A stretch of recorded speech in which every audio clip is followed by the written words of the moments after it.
안녕하세요. 저는 올해 38살이 된 남자이고 아들 둘을 키우고 있습니다. 아내는 몇 년 전에 하늘나라로 떠나서 남자 3명이서 같이 살고 있죠. 사실 저희 첫째 아들은 제가 마음으로 낳아서 길렀어요. 그치만 저는 아들 둘을 아주 정성스럽게 키우고 있어요. 저와 아내는 제가 30살 때 만났어요. 아내의 첫인상은 정말 청순했고 몸도 너무 가녀렸고 얼굴도 창백했죠. 그런데 만나고 보니 정말로 몸이 너무 약해서 자주 쓰러지기까지 했습니다. 저는 너무 걱정이 돼서 건강검진을 받아보게 했어요. 아무 이상이 없다고 나왔고 여자친구는 아마 어머니가 몸이 약해서 일찍 돌아가셨다며 유전일 거라고 했습니다. 여자친구는 유행하는 바이러스는 다 걸렸고 감기도 자주 걸렸죠. 그래도 저는 연약했던 여자친구를 위해 정말 많이 도와줬어요. 한약도 지어서 먹여도 보고 다양한 비타민 등등 몸에 좋다는 건 다 먹여봤죠. 운동도 시켜봤는데 딱히 효과가 없더라고요. 그치만 저는 그녀가 너무 좋았고 평생 같이 있고 싶었기 때문에 다 괜찮았습니다. 그렇게 저희는 연애 후에 결혼을 하고 아내는 임신을 했어요.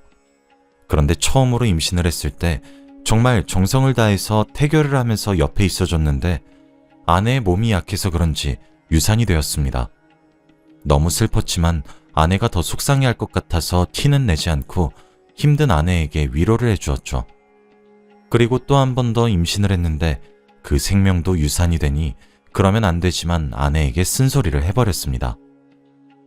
그렇게 저희 사이는 점점 멀어져 갔는데 아내가 저에게 다가와 여보, 우리 아이 입양할까? 라고 하더군요. 저는 그때도 아내가 아이를 낳고 고통은 싫고 자식은 갖고 싶어서 그런 줄 알고 이기적이라고 욕했습니다. 그치만 저도 아이를 키우고 싶긴 했기 때문에 저희는 2살짜리 민수를 입양했어요. 정말 작고 어린아이를 키우다 보니 저와 아내는 조금씩 예전의 관계를 되찾은 것 같았고 민수를 입양한 지 얼마 되지 않아 아내는 또 임신을 했습니다. 저희는 민수를 정말 친자식처럼 키우긴 했지만 그래도 아내가 임신을 하니 기쁘긴 하더라고요. 그치만 아내는 이미 2번의 유산을 했기 때문에 기대는 하지 않았지만 신기하게 이번은 임신에 성공했습니다. 그런데 아내가 만삭이 되어 갈 때쯤 의사 선생님께서 산모님 몸이 너무 약하셔서 아기를 낳게 되면 아마 산모의 생명이 위험하실 거예요. 지금 아기를 포기하시는 게 어떠신지. 의사 선생님 말에 의하면 아기를 낳게 되면 뱃속에 있는 아기와 아내 둘 중 한 명은 생명을 잃는다고 했습니다. 너무 슬펐지만 그래도 저희에게는 첫째가 있기도 하고 아내는 너무 소중했기 때문에 우리 둘째 포기하자. 민수 있잖아, 응? 나 너 없이 못 사는 거 알잖아. 라고 했죠. 그런데 아내는 아이를 꼭 낳고 싶다며 둘 다 죽지 않게 정신줄 꽉 붙잡을 테니 믿어달라고 했어요. 저는 아내의 고집을 꺾을 수 없어서 믿기로 했는데 아내는 둘째를 낳자마자 하늘나라로 갔습니다. 저는 그 소식을 듣고 펑펑 울면서 저와 2 아이만을 남겨놓고 간 아내를 원망했죠. 병원에서 아내의 짐을 정리하다가 편지를 발견했는데 편지 속에는 여보 미안해. 내가 고집을 피워서. 그치만 난 꼭 죽기 전에 아이를 낳고 가고 싶었어. 여보한텐 미안하지만 난 내 소임을 끝낸 것 같아서 너무 행복해. 우리 아들들 잘 키워줄 수 있지? 내가 하늘나라에서 지켜볼 거야. 사랑해. 라고 적혀 있었어요. 아내는 몸이 약했음에도 불구하고 아기를 낳고 싶다는 생각은 예전부터 갖고 있었더라고요. 그렇게 예쁜 둘째 민영이를 낳고 하늘나라로 갔습니다. 나중에 생각해보니 그래도 아내가 후련히 이 세상을 떠난 것 같아서 다행이라고 생각했어요. 그렇게 아내가 저희 곁을 떠난 지 8년이 흘렀습니다. 첫째 민수와 둘째 민영이는 피가 섞인 형제는 아니지만 그래도 2 아들을 똑같이 대우하며 부모의 노릇을 열심히 했어요. 아이들은 자기들이 정말 친형제인 줄 알아요. 일부러 말하지 않았습니다. 그런데 혼자서 2 아이를 감당하기에는 너무 벅차긴 하더라고요. 하루 종일 일을 해도 생활비는 턱없이 부족했고 아이들을 돌볼 베이비시터를 고용할 돈조차 없었습니다. 다행히 저희 부모님께서 집 근처에 사시다 보니 저희 어머니가 제가 일을 할 동안 아이들을 돌봐주셨고 제가 퇴근을 하면 집으로 돌아가셨어요. 저는 아침 일찍 나가서 해가 다지면 집으로 돌아오다 보니 정말 피곤했고 얼른 씻고 자고 싶은 마음이 가장 컸죠. 그래도 아이들은 정말 착하고 사이가 좋아서 제가 피곤한 줄 알고 저를 배려해 둘이서 놀더군요. 아직 어린아이지만 일찍 철이 든 것 같았어요. 그날도 어김없이 지친 몸을 이끌고 집으로 돌아왔고 어머니는 본가로 돌아가셨습니다. 저는 옷장을 열어 외투를 걸어두려고 이불을 밟았는데 갑자기 이불 속이 푹 하며 음식물이 잔뜩 튀어나오더라고요. 저는 너무 피곤하고 힘든 상태에서 그것을 밟으니 미친 듯이 화가 치밀어 오르기 시작했어요. 그래서 두 아이들에게 이거 누가 그랬어? 음식 가지고 장난치지 말랬지? 라며 잔뜩 혼냈습니다. 음식은 제가 아침에 먹으라고 차려놓고 출근한 국이랑 밥인데 먹지 않고 국에다가 밥을 말아서 그릇째 이불 속에 넣어놨더라고요. 민수야, 민영아. 아빠가 아침에 차려놓고 간 음식을 여기다 두면 어떡해? 안 먹을 거면 싱크대에 놔뒀어야지. 라며 아이들을 혼냈고 어린 두 아이를 벽에 세워 종아리를 때렸습니다. 첫째와 둘째는 자신의 잘못을 알고 있는지 아무 말 없이 눈물만 흘리더라고요. 때리면서 너무 마음이 아프긴 했지만 그래도 주위에서 아들은 강하게 키워야 한다고 배웠기 때문에 마음을 굳게 다잡았습니다. 아이들을 재우고 어머니에게 전화를 걸어 엄마, 왜 애들 이불 밑에 음식 놔두게 해? 음식 가지고 장난치면 안 된다고 가르쳤어야지. 라고 화를 내니 엄마는 애들이 너 퇴근하고 오면 먹인다고 그렇게 놔둔 거야. 난방 틀면 돈 많이 든다면서. 식으면 안 된다고 이불 밑에 둔 거라고. 내가 그렇게 먹으라고 해도 자기 아빠 퇴근하면 먹일 거라고 첫째랑 둘째가 얼마나 고집을 피우던지. 할미인 내가 손주를 이길 수 있나? 라고 하셨죠. 저는 어머니의 말을 듣고 정말 가슴이 메어오면서 눈물이 주르륵 흐르더라고요. 아내가 죽고 나서 단 한 번도 운 적이 없는데 아이들의 마음을 헤아리지 못한 저 자신한테 너무 화가 났어요.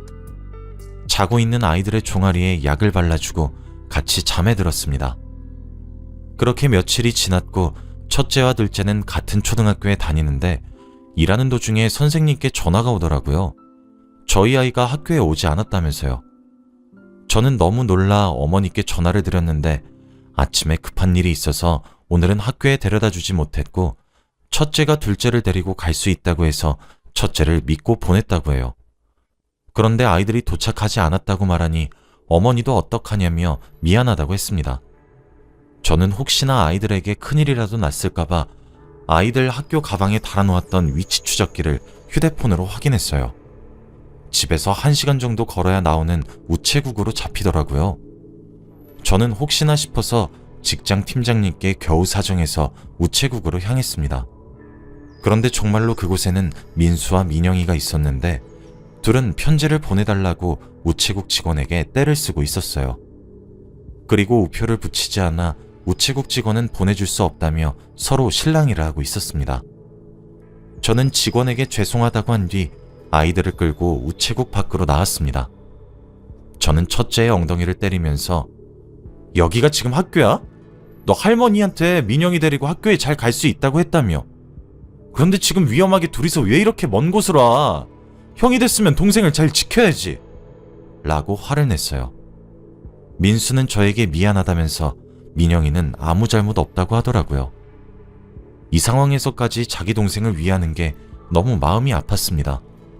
도대체 무슨 편지를 어디에 보내려고 여기로 왔는지 물었더니 둘 다 아무 말도 하지 못하더라고요. 빨리 말 안 해? 왜 여기까지 왔냐고? 라고 하니 민수는 그제서야 자기들이 보내려던 편지를 저에게 건넸습니다. 편지를 열어 내용을 본 순간 저는 눈물이 났어요. 그 편지는 죽은 아내에게 보낸 편지였고 학교에서 한글을 배웠다며 서툰 한글 실력으로 하늘나라에 있는 엄마에게 편지를 썼더라고요. 저희 4명이서 같이 있는 그림과 함께 엄마, 우리 가족 사진이야. 엄마 보고 싶어. 오늘은 꼭 우리 꿈에 나와줘. 사랑해. 라고 적었더라고요. 아직 한국어도 제대로 모르는 아이가 이렇게 한 글자씩 써내려갔다는 생각에 저는 고개를 떨군 채로 눈물을 뚝뚝 흘렸습니다. 생각해보니 아내는 둘째를 낳고 바로 하늘나라로 가서 가족 사진도 없더라고요. 아내의 빈자리를 제가 채울 순 없는 걸까요? 8년이라는 시간이 흘러도 아직 자기 엄마를 그리워하고 있다는 것이 마음이 아팠습니다. 그날 하루는 아이들과 함께 시간을 보내고 싶어서 학교에 보내지 않고 곧장 저희 부모님 집으로 갔어요. 오랜만에 고기도 구워 먹고 이야기도 나누다 보니 재밌더라고요. 그런데 저희 아버지가 술주정이 조금 있으세요. 술을 먹고 많이 취하셔서는 실수로 저희 첫째 민수를 붙잡고 애야, 넌 네 친엄마가 궁금하지 않니? 너희 아빠가 너를 다리 밑에서 주워온 거 알아? 네 아빠가 너 입양한다고 했을 때 우리가 얼마나 반대했는데 민영이랑 너는 친형제가 아니야 라고 해버린 게 아니겠어요? 저는 그래도 아직 어린 10살이니까 이해를 하지 못할 거라고 생각했는데 첫째는 또래에 비해 성숙한 편이라서 아버지의 말을 알아들은 것 같더라고요. 저는 급히 두 아들을 데리고 저희 집으로 돌아왔고 민수는 그때까지도 충격을 받았는지 아무 말도 하지 못하더라고요. 저는 어디서 어디까지 말을 해줘야 할지 고민을 하고 있던 찰나에 민수가 아빠, 나 주워온 자식이야? 라고 하는 겁니다. 아니야, 무슨 민수가 주워온 자식이야. 할아버지가 취하셔서 장난친 거야. 아니야, 난 민영이 형 아니야. 난 주워온 자식이야. 저는 너무 놀랐죠. 정말 어린아이여도 입양이라는 게 뭔지 다 알더라고요. 그래서 아빠가 맨날 민영이 말고 나만 혼낸 거지? 아까 우체국 갔을 때도. 아니야, 아빠는 민수가 첫째니까 동생을 잘 돌보면 좋겠다는 생각에 그렇게 말한 거야. 내가 진짜 아들이 아니니까. 민수는 평생을 제가 친아빠라고 생각하면서 살았을 텐데 예고도 없이 그렇게 충격적인 진실을 알았으니 충격받을 만했죠. 그리고 무엇보다 오늘 엄마한테 편지를 쓰려고 우체국까지 갔는데 그 사람이 친엄마가 아니라고까지 하니 아직 10살밖에 안 된 민수는 큰 충격에 빠졌을 겁니다. 민수는 그날 이후로 계속 저에게 반항을 하며 이거 싫다 저거 싫다 했고 그렇게 단짝처럼 친하게 지내던 민영이와 멀어졌습니다. 둘은 맨날 싸우다 보니 저를 힘들게 했어요. 민수는 계속 저에게 친엄마 찾는다고 했고 민영이가 어떤 물건을 빌려달라고 하면 내가 왜 해? 넌 내 친동생도 아니잖아 라고 했어요. 그래도 사이좋은 형제여서 둘을 두고 걱정 없이 출근을 할 수 있었는데 민수가 삐뚤어져 버리니 걱정이 되더라고요. 퇴근을 하고 집으로 돌아오면 둘은 항상 싸워서 집은 난장판이 되었고 저는 그것들을 치우면서 하루 일과를 끝내는 게 일상이 되었습니다. 그래도 아내는 하늘에서 제가 아들을 잘 키우고 있을 거라고 생각할 텐데 아내만 생각하면서 꾹 참고 키웠습니다. 항상 등하교도 같이 했던 민수, 민영이는 각자 다니게 되었죠. 그날도 어김없이 학교를 마치고 민영이는 혼자서 집을 걸어오다가 집 근처 횡단보도를 건너는 중에 신호위반을 하던 자동차에 치여서 교통사고를 당했습니다. 저는 일을 하던 도중 급히 병원에서 온 연락을 받고 응급실로 달려갔죠. 그렇게 둘째는 수술을 하게 되었고 수술을 하는 동안 저희 부모님께서 민수를 데리고 병원으로 왔습니다.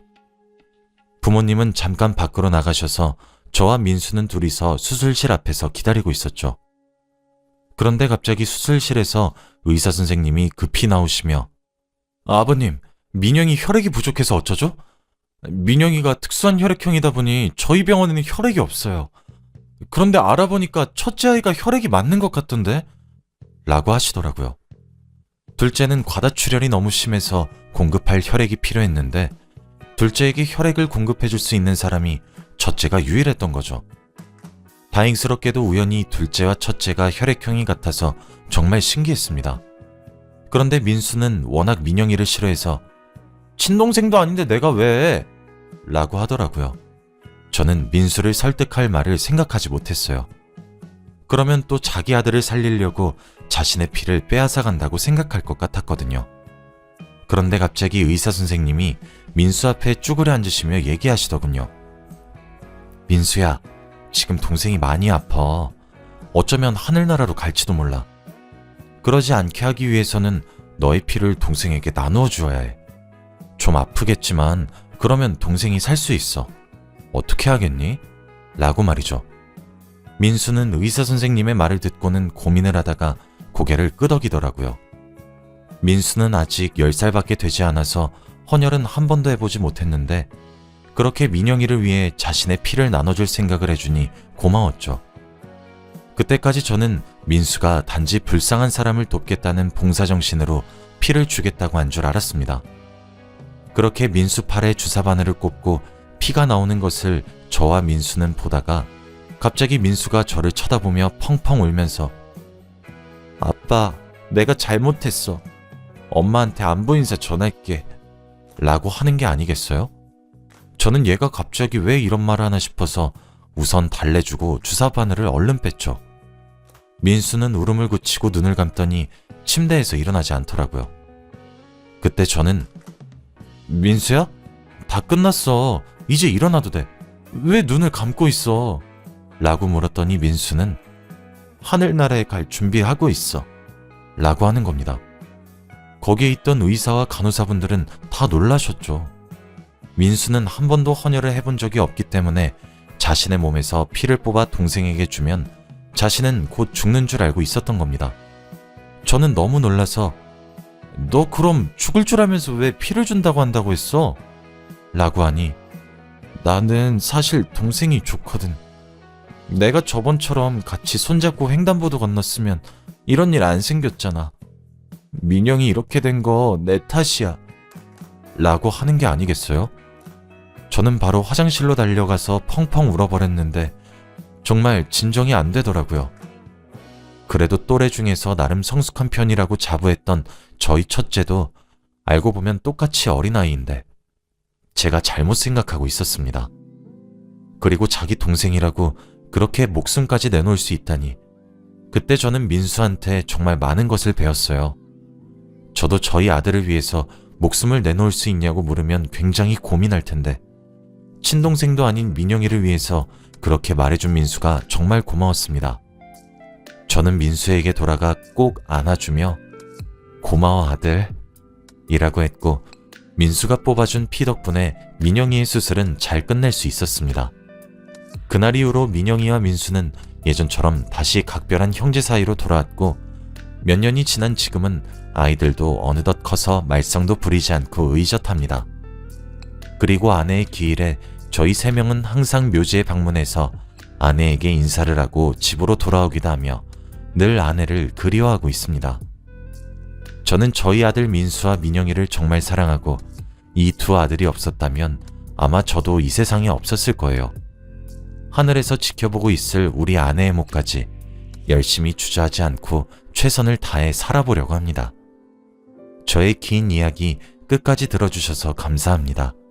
행복하시길 바랄게요.